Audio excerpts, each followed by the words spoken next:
My guest, Tim Montgomerie, who, as you may have noticed, has just left the Tory party after 33 years to sensationally, as we say in journalism, join the Reform UK party. He hasn't seen this yet, so Keir Starmer can't do anything right. He can't even turn on the Christmas tree lights in Downing Street. So check this out, Tim. 5, 4, 3, 2, 1. It worked. Thunderbirds are go. As I said to Rod, the trouble is, under Keir Starmer, Thunderbirds are not go. No. Oh dear, that's brilliant, brilliant. I don't think I've ever heard such a low energy countdown. Yeah. And I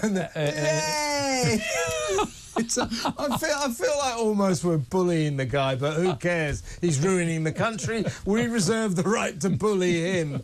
It's a quick word about him. I was talking to Rod about this. This is what worries me. This speech he made at Mansion House last night.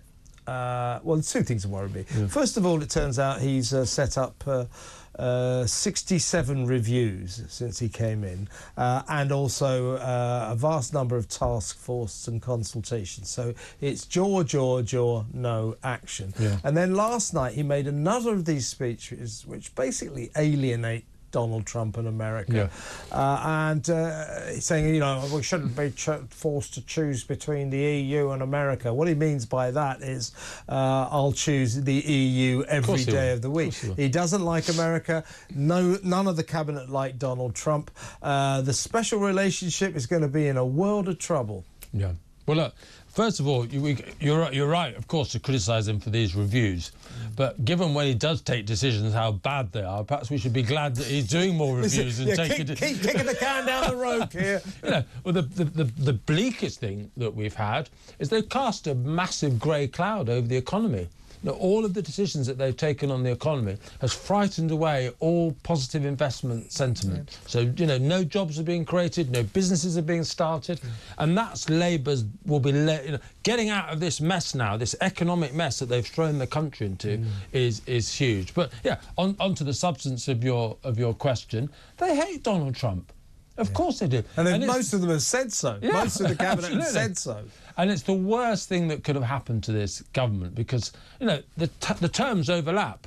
We've got 4.5 years left, oh my goodness, of Keir Starmer potentially. We've got 4 years of Donald Trump. They're going to be in office at the same time. And whether it's Israel, whether it's the European Union, whether it's the Ukraine war, this president and prime minister are in completely different positions. And the tensions are going to make it very hard for Keir Starmer to govern in the way he'd want to. And, you know, you've left the Tories now, you're with Reform UK. I mean, Reform UK do a very good job of being, I think, the main opposition at the moment, all 5 of them, but they do a damn fine job. They make a lot of noise. Their initiative on the Manchester Airport cop-beating saga is brilliant politics, politics. You know, right, if you won't charge these guys, we'll launch a private prosecution that will put a rocket under the Crown prosecution. Well, you'd hope so. But it hasn't. But at least, I mean, what should the Tories be doing to oppose this government? Because they're not doing anything at the moment. No.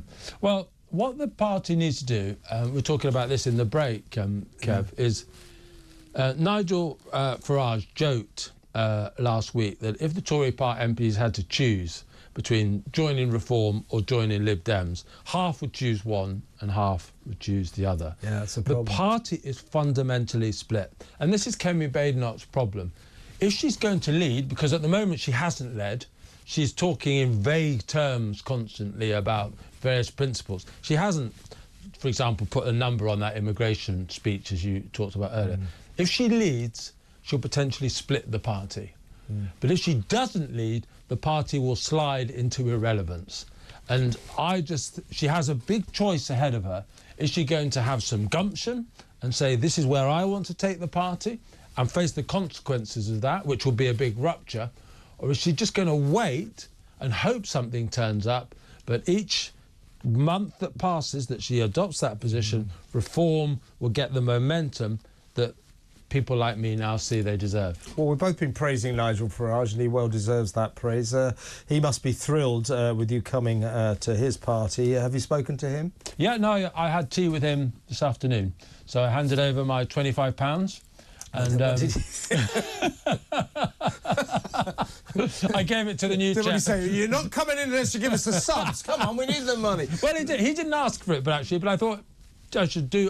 Did you actually give him? I gave him the £25. Excellent. Yeah. And so not quite as much as Elon Musk might give him. No, quite. Yeah. Tell us about the conversation. What passed between you? I did say to him, you know, I have been a bit of trouble for the Conservative Party over the years. Do you really want me? And he said, look, we're all rebels. He said, basically in the party, we're rebelling against a failed political establishment. And he said, you'll be a rebel within our ranks, and occasionally you'll say stuff that perhaps is uncomfortable for me to hear. But basically, on all the fundamental issues, not least immigration, Brexit, sovereignty, crime, we're in the same place. And you know what, Kevin, I just feel so liberated to finally not have to be constantly in this fudge situation, which I've been with my previous party for so long. I felt half the time I couldn't back what the Conservative Party was doing. Or often I didn't even know what the Conservative Party was doing. It was just such a fudge of a position. And then suddenly I feel like I'm in a party which on the big stuff I'm in agreement with. And so we shook hands, had a photo, and I feel very glad I've done what I've done. Excellent. I mean, I think, you know, but the two main parties, you know, Nigel Farage is a disruptor. I think you can be a disruptor. I think being a disruptor in politics is a very, very good thing. Kemi Badenoch is not a disruptor. And therefore, I predict she will not be a particularly good leader of the opposition. But I mean, I do wish her the best. I'm still interested in the project, but I think the Tories have lost their way so disastrously. And as you mentioned, we both cited earlier, these immigration figures. I mean, what on earth were they thinking? What were they thinking? Well, I don't think they were thinking. I think they thought. Well, maybe they thought they could get away with it. The numbers, the scale of the problem wouldn't come out until after the election. But voters, you should never treat voters with contempt. And voters won't forget what the Tories did for a long time. And that is also, of course, Reform's advantage. It's a new party. It's untainted by the compromises of government or the deceits of government. And I'm afraid deceit is the word I would use for how the Conservatives governed in those final years. They said they were going to do one thing, and they did another. Bunch of liars, that's what they are. Bunch of liars. Very quickly, Tim, before you go, if you were offered a constituency, would you stand? No, I'm like you. I'm a journalist.